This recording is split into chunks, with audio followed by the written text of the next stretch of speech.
now joined by Representative Troy Hashimoto, who is also part of the U.S. Housing Delegation to Singapore and Hong Kong.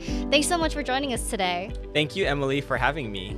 Yes, I just want to get right into it. We definitely had a packed schedule during our trip, and I really wanted to pick your brain about your thoughts, what you learned, and if you had any big takeaways. Yeah, I think the bottom line is that it's very important to understand how other places are dealing with housing.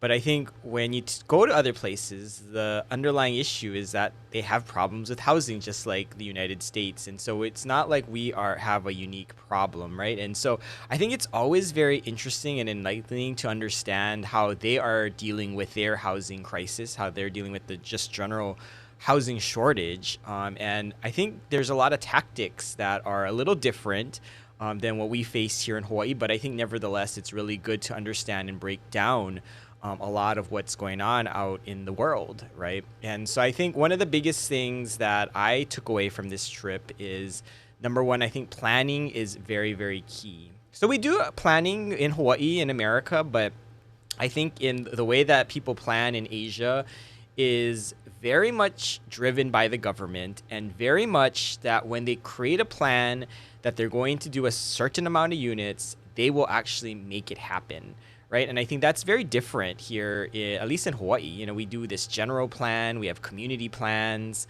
we have plans sitting on so many shelves out there, and yet that's all that typically happens is it sits on a shelf, right? And so I think when I took a look at the key to success of these countries that are producing a lot of units, it's that they stick to this plan and they make it happen. And so, there's pros and cons to it, because I think the pro is that they deliver the units that they truly need. The con is that, you don't have that discourse that a lot of people enjoy here, which is, if you don't like the particular project, you don't have the chance to voice your concern about that project. But I think when you're in a housing crisis, I think making sure that we move forward expeditiously and we're able to meet those goals that we set out for the community is critically important. So I think that is half the battle that they have, but I don't think it all is lost, right? I think the very interesting thing is we have a very comprehensive plan that's set out for our transit-oriented development zones in Hawaii. So that's essentially along the rail line. And we are doing the proactive steps to making sure that we develop that area and we follow that plan for TOD. And so I think the key here is we need to make sure that we get those development plans moving in the TOD zone, just like a lot of these other countries are doing. Absolutely. And, you kind of mentioned that, sometimes housing in Hawaii ends up sitting on a shelf. And you also brought up, transit-oriented development projects and how to get those moving along. I guess my question is, how do you kind of get those projects to keep going and to come into fruition so that, people can actually live in this housing that is planned? Right. So both in Hong Kong and Singapore, the government has a really big hand in housing development, right? And so they're not only planning, but they're also making sure that the areas that they are wanting to develop in, they are making sure that all the critical infrastructure is there, the water, the sewer, the electrical lines. In Asia's case, they make sure that they have rail lines to those particular areas.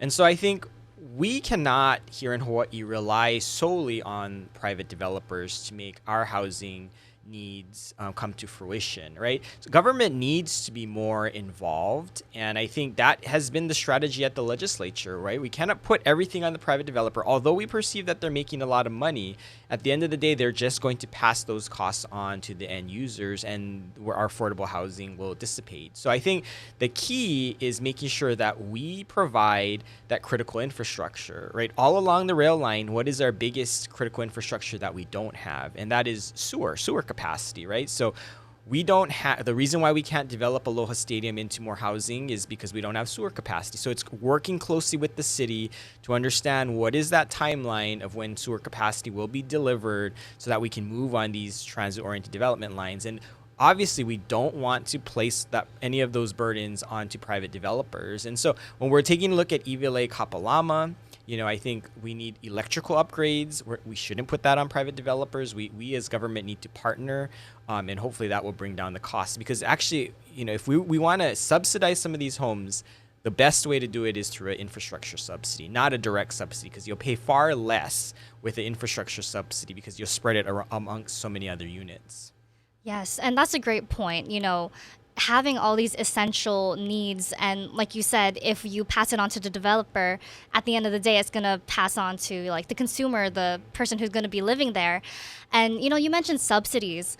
What kind of subsidies could be offered in these certain circumstances? Like, where are these subsidies coming from? Like, how much could they potentially cost if you have any of those numbers off the top of your head? Yeah, so I think what we typically try to do these days is in rental properties, we are doing low-income housing tax credit projects. So that is for 60% of the area median income. So you have to make fairly low amount to qualify for these. I think it's less than probably 40,000 for a single person. It goes up a little bit if you have a family. But you'll qualify for that 60% AMI housing, and we heavily subsidize those units because it's the federal government plus the state dollars that will subsidize a unit about $300,000 per unit, but you'll get around 65 years of affordability, right? And so that is for those more lower income folks. We should categorize that as the missing area that we don't build a lot for, and we don't give typically a lot of subsidies to, is those who are 60% to 120% of the area median income. So that would be teachers, police officers. You're making $60,000, $70,000 on your sole income. I think those are the income groups that we're not necessarily building for or giving subsidies. But the interesting thing that we learned when we went to Singapore is their big housing concept is they want home ownership, right? So they do 99-year leases, and you are buying that property and you're owning that property. Of course, you're not owning the land aspect. That's the 99-year lease. You're buying that property, for your lifetime. You're paying that mortgage, but the government actually subsidizes everybody pretty substantially. So in the amounts of $40,000 to $60,000 subsidy from the government. Right. So I think in these Asian countries, subsidies in their mind is not necessarily a bad thing. But I think the key is what is that payback, right? And so I think what we here in America, we don't have enough money to subsidize everyone. So I think the best that we can do is we can do subsidies, but we need to make sure that they revolve and they're paid back. So once you get what your use out of it, you're helping the next person. And so I think these are more low interest loans that we should be looking at, and that's the subsidy that we can provide as government. So I think it's very interesting to understand what other countries are doing. We obviously are trying to look into the 99-year lease concept. But I think it's something that's in the works, right? Department of Foreign Homes uses 99-year leases a lot for their single-family homes. But I think the concept that we're looking at is we're looking at apartment buildings, right? And doing 99-year lease concept on condos, which is not unheard of. I think there are leases, but they're much shorter. But we have to figure out if we use state land, what can we do to make sure that it's equitable for everyone, that it's sustainable, and that you're not getting like an unfair advantage compared to other people. Absolutely. Thank you so much for bringing that up. And also, we've had this conversation before when I had both you and Senator Chang on to talk about 99-year leaseholds and describing that when you bring it out to 99 years, that does extend to the amount of a person's lifetime. And it doesn't put that pressure of, oh, my lease is about to run out. Where am I going to live next? So definitely an option to think about. And we went to Singapore and Hong Kong, and although those places are, very different from back here in the States and back here in Hawaii, just learning about different aspects of how they've dealt with their own housing crises does show a lot of different options. And I think the biggest thing that I thought was really interesting was that in Singapore, a lot of people live in public housing. And, we went on tours to these housing complexes and even got to talk to some residents that live there. And, a lot of them have lived in public housing their whole lives, and they've all lived in these like crazy high rises, and they're used to living vertically versus, that suburban sprawl or like single family homes. And thinking about high rises, and not saying that we want to see like 50-story high rises everywhere, or, just trying to figure out solutions. But I guess at the root of my question is, how do you get people to change their perception about public housing? Because oftentimes I feel like it has a negative connotation. Well, I think that is a really good point, right? So the 99-year lease concept is their public housing in Singapore, and they have a kind of made it up their mind as a policy for their government to say, okay, we want to have mostly home ownership in Singapore, right? So they're not owning the land. Most people who are in that public housing units, right, are only owning the unit. They do have some rentals, as we learned.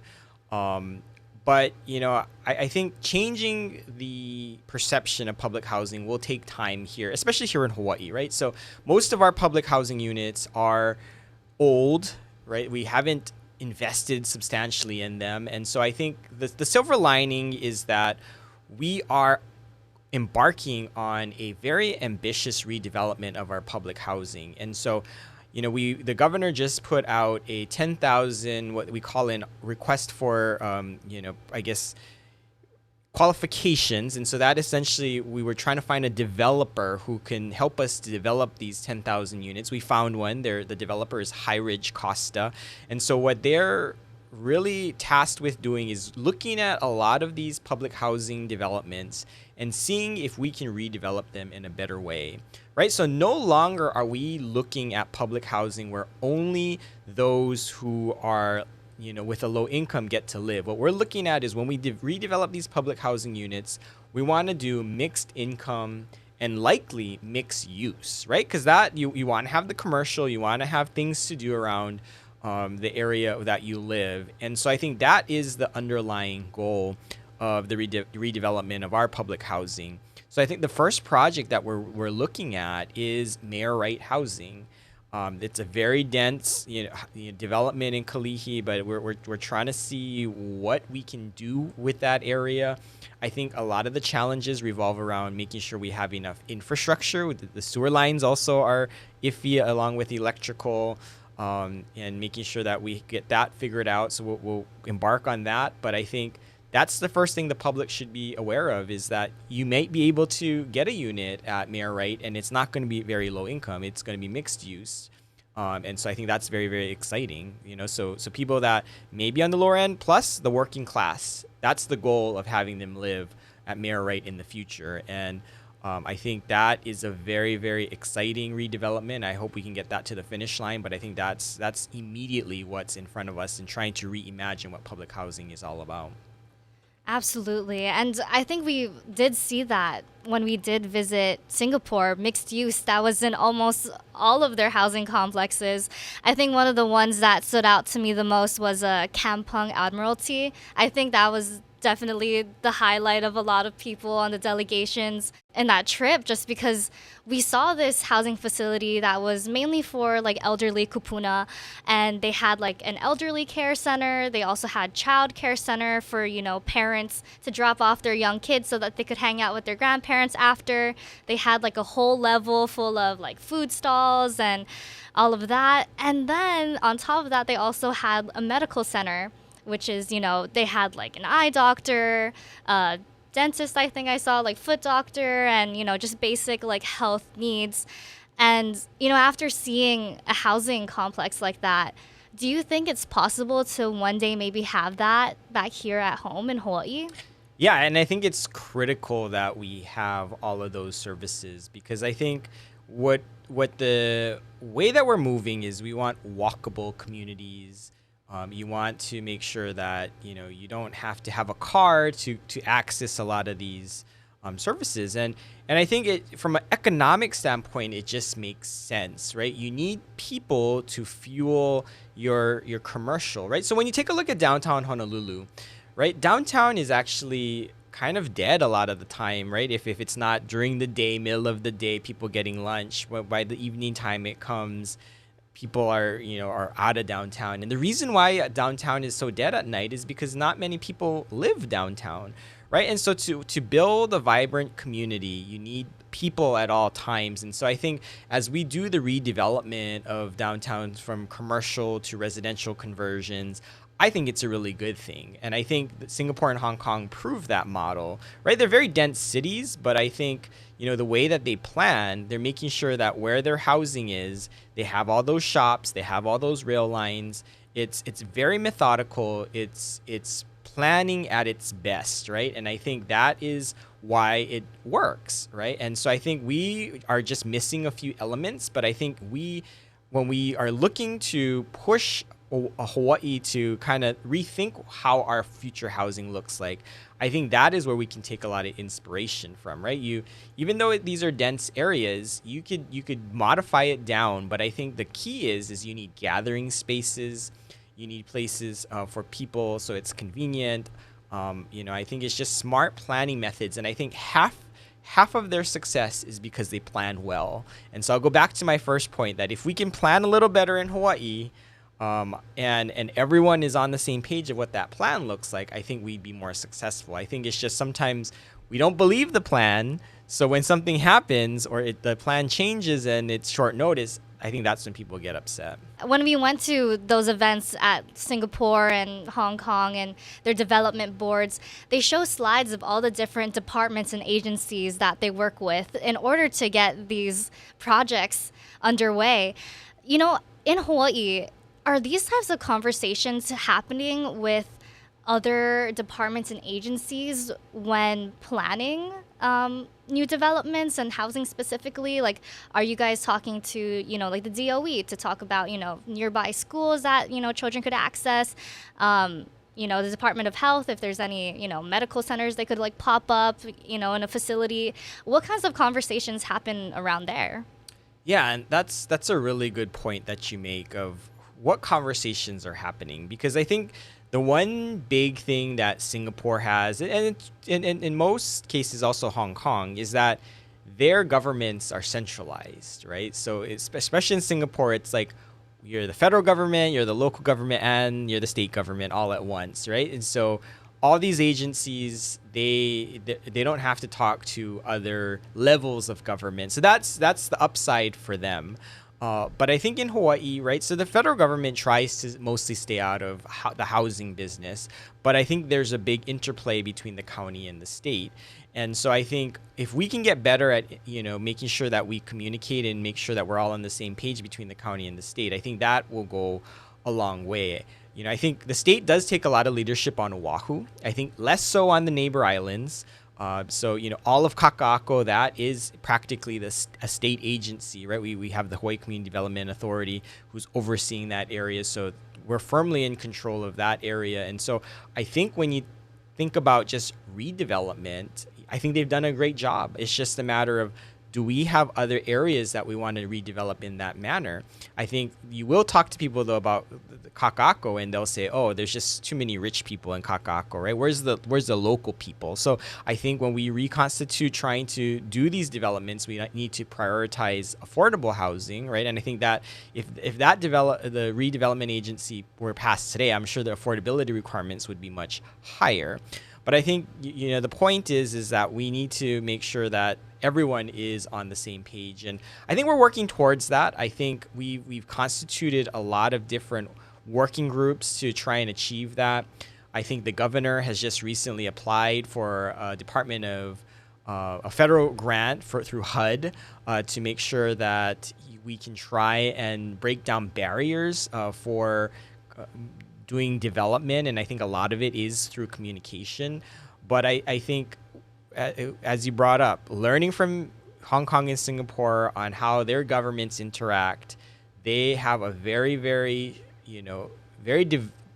definitive mission, and they work to get it done. And I think, granted, they have the resources needed. I think that's part of our problem is if government really believes that we want to achieve making sure that we have a lot of housing available, we're going to have to put public resources into it. And I think we just sometimes have so many things that we're thinking about in government space. There's so many priorities that, housing is just one of those components. But I think when you take a look at those governments in Hong Kong and Singapore, a lot of times housing is their number one priority, right? So we need to convince our colleagues in the legislature and at the city, county councils and the city councils that housing needs to be pushed up higher. Because at the end of the day, when you take a look at your expenses, your expense chart, what's your biggest expense? Typically it's rent, right? And I think those Asian countries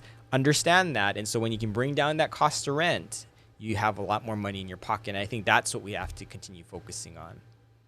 Absolutely. And, one of my final questions for you is, Representative Hashimoto, you are the chair of the House Committee on Housing. I was hoping you could kind of explain to our viewers what exactly your role is in being the chair of that committee. And, having learned all these different knowledge from this delegation trip, what do you think could be implemented and going forward as the chair to convince your colleagues of these are ideas being done out in Asia? What's the possibility that we're able to band together to make it a reality back here at home? Yeah, I think that's a great question. The legislative session is quickly approaching. We begin our session in mid-January, so we have a few more months to start crafting bills. But my job is to essentially oversee any topic that touches the housing space. So we will get a couple thousand bills each year introduced, and a good chunk of them will be referred to the Housing Committee, and we get to vet if those policy changes should be enacted at the state level. It could impact the county level. And so a lot of it is policy related. And so we will move those policy pieces, whether if we like it, and if we don't like it, then we don't hear it. But I think my philosophy has been, and I think a lot of people have seen it throughout how the legislature works, is that housing legislation sometimes is hard, right? Because a lot of times my focus is on trying to get more housing stock, and a lot of the barriers to housing stock is trying to streamline things, and streamlining sometimes isn't the easiest to do. And so I think a lot of our proposals move forward, a lot of people complain, and we get some, we don't get some. So I think that's one aspect of my job. The other aspect is oversight, right? So we have a lot of different agencies that are focused on doing housing development. So I'm working with these agencies and making sure that the money that we give to these agencies are being spent well. So Hawaii Housing Finance and Development Corporation, we give them, this past year we gave them $150 million for the rental housing revolving fund, plus their dwelling unit revolving fund. And so those are two funds that we use to build housing. And so those are big chunks of money. So I try and oversee their development. We oversee Public Housing Authority. I particularly oversee Department of Fine Homelands and their $600 million, and making sure that they can build housing. So I think, what we learned from our trip is, just the ability for them to coordinate amongst all these agencies, to plan and to execute, and to get new units online. And so I think that is what the goal, the next step has to be, is we need to, as agencies, coordinate in a better way to make sure that we are able to set a goal and get that goal done. And I think the governor has been trying to do that. He's been trying to form his emergency proclamation group, which has had a little bit of hiccups, but I think part of it is at least there is a group that is talking about what type of housing that we need and how do we break down barriers to get that housing built. So I think that conversation needs to continue, and I think we need to stay focused on what that goal is. And I think right now the goal is to pick a couple projects and make sure it gets done, right? I think when you take a look at the housing shortage, we need 10,000 units a year. It's just going to get overwhelming, right? And I think the goal is important, but I think part of it is you also need some wins. And I think with this economy, it's going to be harder to get some wins. And so I think, we need to set a plan, and we just need to get a few things built within the next couple of years, and then we keep we keep progressing and capitalizing on our wins. And so that's my goal. That's what I'm trying to hope to do. I think part of it is this. I think this visiting Hong Kong and Singapore that's what they do every day. They set goals and they achieve them, right? And I think that was inspiration for me to make sure that we keep pushing, right? And it's collaborating, it's coordinating, because I think if we keep at it for the next couple of years, I think we're going to see some really good progress. Absolutely. Well, thank you so much for joining me on the debrief, Representative Hashimoto. I always enjoy talking to you about housing, and keep working toward that goal. And hopefully we can see some things in the works in the near future. And yes, thank you so much for sharing your thoughts. Thank you. You can watch and listen to more of the debrief at hawaiinewsnow.com or wherever you get your podcasts. This is your host, Emily Cristobal, and mahalo for listening.